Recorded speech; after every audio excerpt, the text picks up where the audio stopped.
Whenever I was a kid? Some native speakers do say this, and in their dialect, it's not considered wrong. However, to most native speakers, this sounds completely wrong. This is because in Standard English, there are two main ways that we use whenever.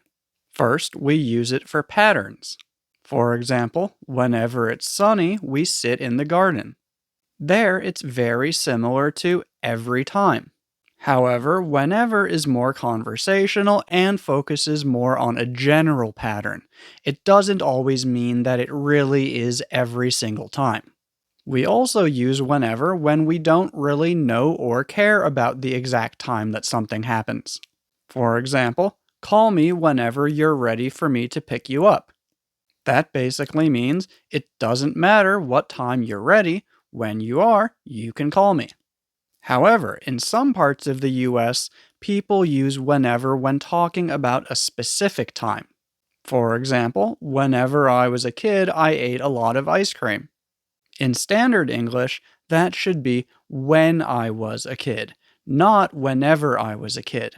Whenever I was a kid sounds like you don't know when you were a kid, or that being a kid was something that you did again and again. That's why to most native speakers, this sounds completely wrong. But in some places, that's what people say.